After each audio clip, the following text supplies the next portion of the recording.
La Universidad Iberoamericana, el programa de seguridad ciudadana de la Universidad Iberoamericana, convocó a un foro muy interesante, en donde especialistas pues se pusieron a discutir y analizar varias cosas relacionadas con lo que se conoce como justicia transicional.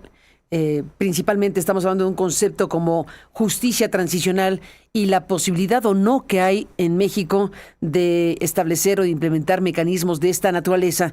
Y bueno, dentro de los filones que se discutieron y que son los más rasposos, evidentemente está el que tiene que ver con la idea de establecer bases para conectar, para comunicarse con los criminales, con las organizaciones criminales y para establecer mecanismos extraordinarios frente a la extraordinaria situación que vive México en materia de violencia, de asesinatos, de desapariciones forzadas y de impunidad. Vivimos lamentablemente desde hace mucho tiempo un proceso extraordinario para mal de pues esta realidad que vive nuestro país. Así que la Ibero convocó a este foro y a este debate, a esta discusión importante.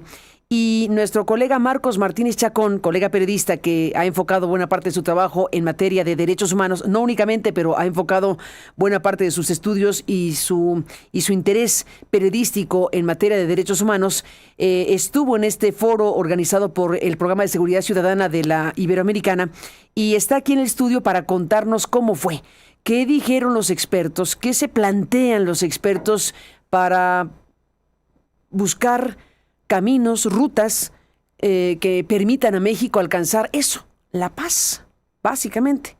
La paz y la seguridad. Marcos Martínez Chacón, bienvenido al programa. Buenos días, gracias por estar en el estudio. Muchas gracias, Carmen. Pues sí, efectivamente, cuando notamos y de hecho, sabes, te comenté de inmediato la provocadora discusión que se estaba convocando en la Ibero.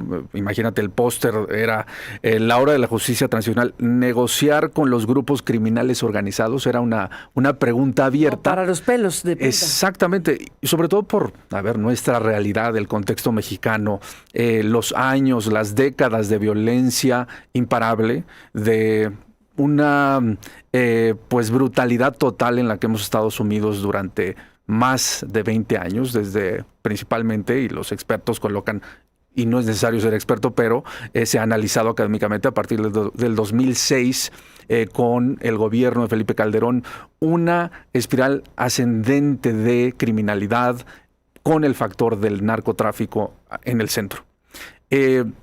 Como estudiante de periodismo, por ejemplo, viví el ataque al Casino Royal en Monterrey. Uh-huh. Ahí empezábamos a ver la brutalidad visible de un cártel como los Zetas, y a partir de los años y a través de estas décadas que hemos vivido, pues la reflexión se ha vuelto más profunda en ámbitos académicos, pero también en ámbitos en los que creo que merece la pena detenerse. Ernesto López Portillo es el principal organizador de esta discusión. Que encabeza el Programa de Seguridad Ciudadana de la Universidad Iberoamericana. Él es el director de este programa desde 2018. Y ahí las reflexiones, por supuesto, fueron variadas y había varias, voces que vienen de sectores muy distintos. Por ejemplo, Guillermo Valdés, exdirector del CISEN, hablando de justicia transicional, a mí me pareció muy interesante. Jorge Castañeda, ex canciller mexicano durante el gobierno de Vicente Fox, hablando de justicia transicional, y las voces expertas del sector académico y de la incidencia, que es como López Portillo define su rol en este programa, no solo de reflexionar académicamente, pero incidir. Jacobo Dayan, quien forma parte de este espacio, director del Centro Cultural Tlatelolco, Adriana Muro, Daniela Malpica, experta en justicia transicional, y Luis Daniel Vázquez, que es del Instituto de Investigaciones Jurídicas de la UNAM. Entonces ellos pusieron el énfasis en: ¿es posible en México pensar actualmente en un proceso, o por lo menos de abrir la discusión que convoque a la sociedad para generar un debate en torno a la justicia transicional, a la viabilidad? Y te voy a presentar voces, si me permites. ¿Sí? Principalmente quiero que se escuche la voz de López Portillo, porque él pone los puntos sobre las íes de si se puede hacer algo así. Vamos a escuchar a López Portillo. reunimos a la gente hoy para buscar alternativas. Aquí alguna de las investigadoras dijo, necesitamos ponernos creativos, es estudiar, analizar qué alternativas podemos tener. Y una de ellas es hablar con el crimen. Los diálogos, los procesos de negociación con quienes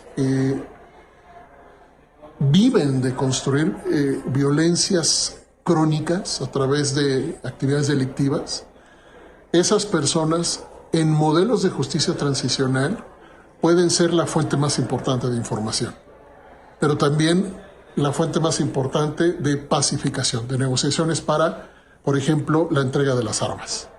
Entonces, nos da miedo hablar de eso, pero el Estado negocia con el crimen organizado en la informalidad todos los días. Es como cuando hablamos de las drogas. Se dice que no se regulan las drogas, pero al mismo tiempo hay un proceso informal de regulación de las drogas en la calle todo el tiempo, en donde las drogas fluyen.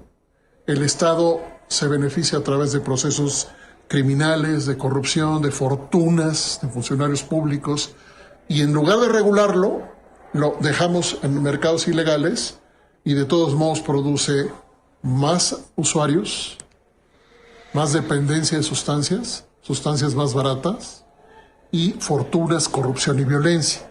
Entonces, el Estado necesita salir de la enorme simulación, una simulación histórica masiva, en donde no enfrenta, no construye los diagnósticos a profundidad respecto a su propia problemática, y no enfrenta, no asume las consecuencias que suponen los diagnósticos que enfrentan actores independientes o propuestas, como las universidades, las organizaciones de la sociedad civil.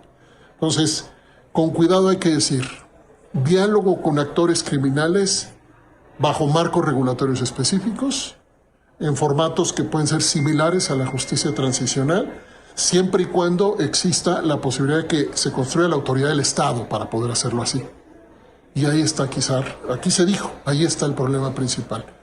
¿Cómo hacer el proceso de reconstrucción institucional que le dé la autoridad al Estado para imponer las condiciones de esa negociación? Y al mismo tiempo generar incentivos para que la negociación sea atractiva para los actores que hoy viven haciendo fortunas de la ilegalidad y la ilegalidad crecientemente violenta. Fíjate, Carmen, que a partir de esta reflexión de López Portillo es que hablé también con Guillermo Valdés después del panel, preguntándole, a ver, un poco retomando lo que él dijo muy claramente en el panel, pero le dije, a ver, tú formaste parte de un gobierno en el que pues el principal artífice de la estrategia de seguridad, después supimos y se comprobó en una corte estadounidense, Genaro García Luna, pues estaba en un diálogo constante con el cartel de Sinaloa, y no solo diálogo constante, o sea, recibiendo millones de dólares de acuerdo con los fiscales estadounidenses. Ahí Valdés pues me dice, yo en ese tiempo no sabía nada de eso, no las investigaciones no apuntaban a nada, nuestros datos eran otros, pero sí vale la pena escuchar lo que dice en torno al actual régimen, donde él dice por qué negociarían los carteles con el actual Estado mexicano. Entonces, si te parece, escuchemos a Valdés para confrontar la idea con lo que dice López Portillo. No creo que haya, o sea, ni a ellos les interesa negociar, porque van a negociar el fin de su negocio. Están aliados a una buena parte del gobierno de ahora. A nosotros evidentemente que sí nos interesaría que terminara esto, pero si no hay una política seria real del gobierno de desligarse de los criminales, pues no puede haber una política seria de combate a ellos. Bueno, pues él dice, ¿cómo van a acabar con su negocio? ¿Para qué van a negociar desde el Estado si finalmente están pues beneficiándose, ¿no?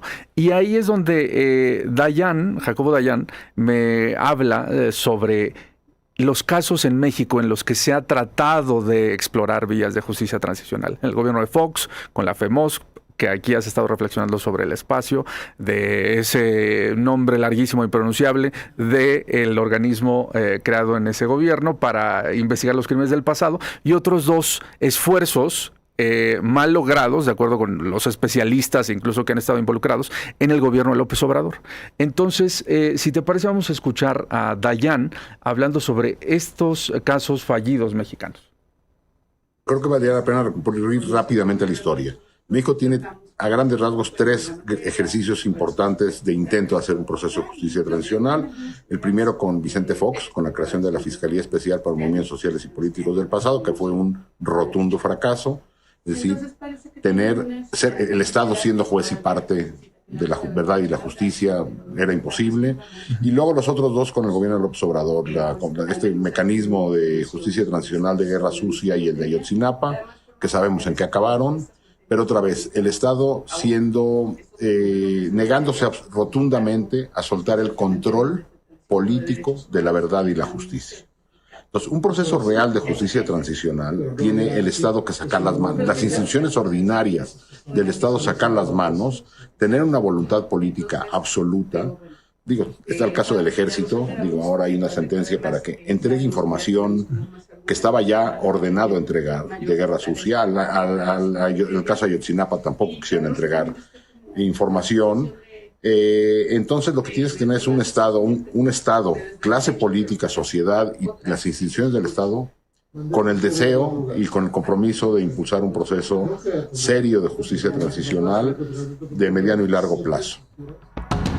Durante la conversación fue quedando claro que el deseo de parte de la actual administración pues no es visible, por lo menos desde la vista de los expertos, la visión de estos académicos e incluso de los críticos como Castañeda y Valdés, obviamente, dicen el gobierno de Sheinbaum y Morena como fuerza política principal en México no parece dar ninguna señal de que quieran investigarse a sí mismos, investigar los crímenes del pasado, abrir una discusión.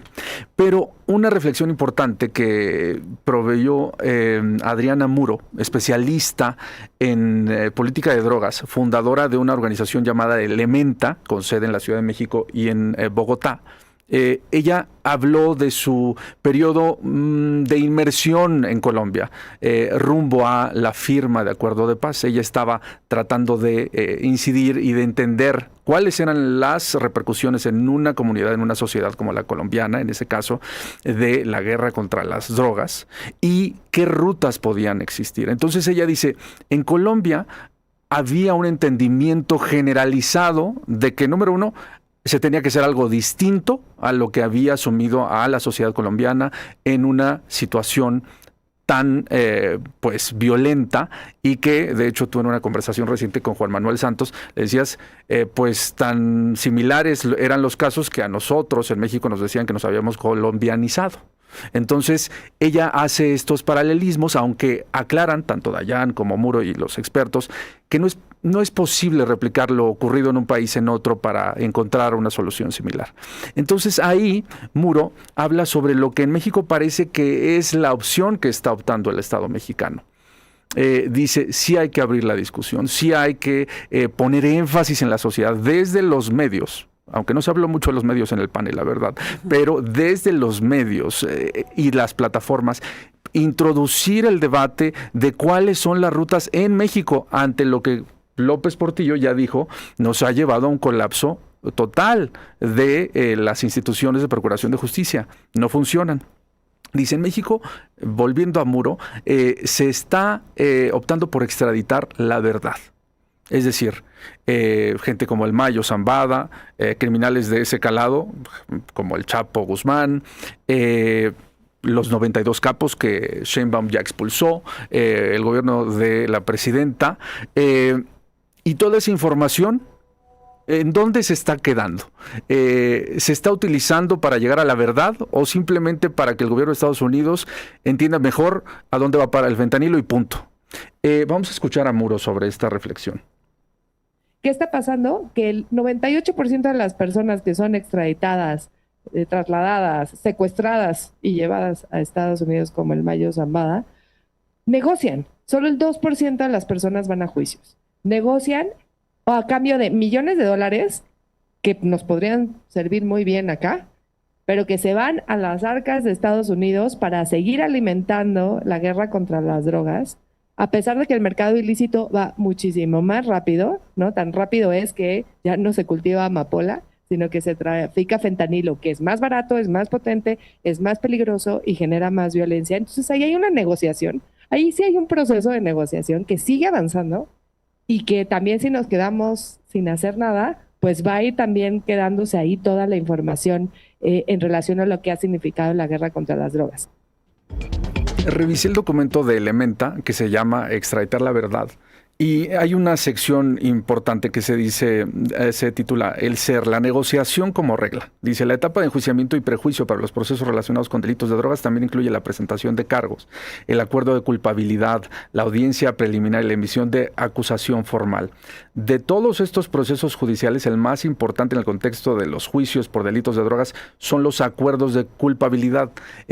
Yo creo que nos resuena muchísimo, Carmen, que los hijos del Chapo Guzmán, por ejemplo, Ovidio Guzmán, Joaquín Guzmán López, de quienes hemos hablado mucho en los últimos días aquí, a partir de que se declaró culpable el Mayo Zambada y fue sentenciado finalmente en una corte en Nueva York. Pero también el Mayo decidió acogerse a los beneficios que puede proveer el sistema de justicia, con una sentencia, un plea deal, como le llaman, acuerdo de culpabilidad, y la información, y los datos, y lo que podríamos saber en México que nos lleve a esclarecer la verdad sobre sus posibles vínculos. Nosotros no lo sabremos. Con Rocha Moya.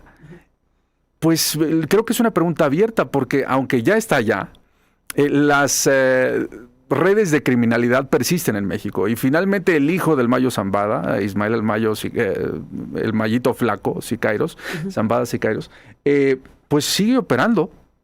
Y la información ahí está, y la amenaza de posible extradición está. Y ese es un punto que Jorge Castañeda dijo. Eso es interesante, Carmen, que dice, a ver, tal vez de él no hay un insert, pero sí hay una declaración que retomo aquí, y es, tal vez no hay la fuerza institucional para llevar desde el Estado una negociación de este tipo porque están cooptados, pero sí está la amenaza de extradición.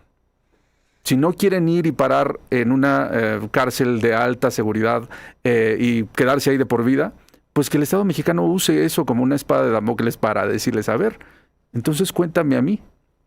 Esa es la oportunidad que se reflexiona aquí de innovación. Y por último, Luis Daniel Vázquez, del Instituto de Investigaciones Jurídicas de la UNAM, dice, a ver, el diálogo ya existe, ya está de manera informal, constantemente, en varios sectores de la sociedad, para bien y para mal. Para bien en casos como los que mencionó Daniela Malpica, entre iglesia y crimen en algunas regiones del país para lograr pacificar algunas regiones, como lo hemos visto en Guerrero, en Michoacán, en otras regiones, con reconocimiento formal y oficial de los líderes religiosos, que Malpica, por cierto, puso énfasis y está más detallado en el artículo que está disponible en aristeguinoticias.com sobre estas reflexiones. Y dice, tiene que haber un rol, por supuesto, de la iglesia, ya se está dando. El diálogo, de alguna forma, en una dinámica extorsiva, ya existe también entre empresariado y crimen. Es decir, si las refresqueras en Michoacán, Coca-Cola y otras, quieren pasar por Tierra Caliente o quieren pasar por regiones así, ¿con quién tienen que hablar? Pues con la Guardia Nacional seguramente no. Tienen que hablar y entablar dinámicas extorsivas de parte del crimen que los acosa y ellos que quieren seguir su negocio. Y el otro diálogo informal, ese es informal, el de la colusión entre Estado y criminalidad. Entonces, ante esta realidad, Luis Daniel Vázquez habla de las posibilidades que podemos encontrar. Vamos a escucharlo. Bueno, una de las preguntas que nos convoca es, ¿tiene sentido dialogar con criminales? Mi respuesta, como decía Jacobo, es, en realidad ya hablan, ¿no? Entonces, el punto no es si tienen que dialogar o no tienen que dialogar. Lo que tendremos que estar discutiendo es cómo queremos que dialoguen, para qué queremos que dialoguen y con qué mecanismos queremos que dialoguen. Y ahí justamente cosas como las comisiones de la verdad, como los mecanismos internacionales contra la impunidad, cobran un montón de sentido. Cobran un montón de sentido, exactamente, y creo que cobra sentido, Carmen, que dialoguemos sobre esto en este espacio, por ejemplo. Pues en esto hemos aquí hablado del tema de la justicia transicional muchísimo, con Jacobo Dayan muchísimo, por supuesto. Tuvimos oportunidad de entrevistar aquí en una primera parte, no hemos logrado reanudar la conversación, pero con la cabeza de la Jurisdicción Especial para la Paz en Colombia, por ejemplo, que crearon constitucionalmente mecanismos extraordinarios en un contexto distinto. Colombia es un caso donde había una guerrilla de 50 años, las FARC, con la mezcla también de presencia criminal, pero también razones políticas e ideológicas. Es un contexto diferente, me parece. Así es diferentísimo. Y Dayan hablaba sobre los casos en Argentina, en Chile, en Guatemala, en El Salvador, y cómo pues cada mecanismo que se ha instaurado de justicia transicional en regiones distintas merecen respuestas diferenciadas. El caso mexicano es muy particular, Carmen, y esto, como te comentaba antes de entrar al aire, lo analizamos a profundidad, por ejemplo, en este curso maravilloso que imparte Jorge Peniche en la Universidad Iberoamericana, como parte del programa de maestría en Derechos Humanos, de justicia transicional, de Jorge Peniche, que por cierto ahora es editor, investigador senior en Human Rights Watch, le envío un saludo, ahí analizamos ese caso colombiano. Es decir, hay el elemento principalmente social, de voluntad política y de reconocimiento de la parte involucrada, de la parte violenta, de que ya fue suficiente. Ese es el caso colombiano. ¿Cómo explorar en México algo así? Si el cártel de Sinaloa y los carteles distintos que operan en el país están gozando de total impunidad y aparte de una dinámica lucrativa a nivel transnacional. Ahí es donde López Portillo dice, hay una incógnita. ¿Cómo salir de este agujero negro? Es la discusión que tiene que darse de más alto impacto, de cómo incidir. Entonces, ahí creo, Carmen, solo para agregar, que hace falta en la discusión la utilización de plataformas digitales, la utilización de herramientas de inteligencia artificial, ver cómo desde los medios y los que nos dedicamos también al análisis de incluso quienes se dedican al análisis de datos, yo no en particular, pero a tratar de generar las discusiones en TikTok, en Instagram. Solo por último, Ruthie Teitel, una experta en justicia transicional, de las primeras analistas del caso argentino, el año pasado, si no recuerdo mal, en la Universidad Iberoamericana dijo, a ver, es complicado, es muy complicado traer modelos de justicia transicional así porque sí, a una discusión social. Pero nos dijo a los estudiantes, Ruthie Teitel, que es una de las más respetadas estudiosas de este tema, dijo, ahí están las redes, está Instagram, está TikTok, y les toca a ustedes. Y le hablo, pues no solo a mi grupo de estudiantes de derechos humanos en la universidad, sino a los más jóvenes, por ejemplo, a quienes son mis alumnos en el TEC de Monterrey, donde analizamos, por cierto, infodemia, la desinformación y otros asuntos relacionados con los algoritmos y las redes. Corresponde a estas generaciones que nos están escuchando, que nos ven en TikTok, que ven estos cortes, a entender que esta realidad no debe ser permanente y de que existen mecanismos que en otros países han ofrecido rutas de salida.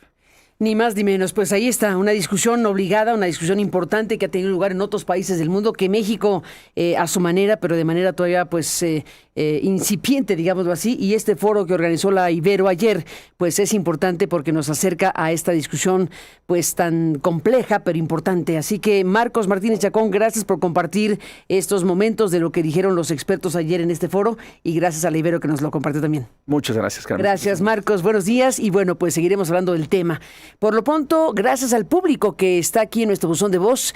Estaremos un momento más con Denise Dresser y otros temas aquí en el espacio, pero por lo pronto, gracias al público de Aristegui Noticias que nos envía su punto de vista en asuntos como estos.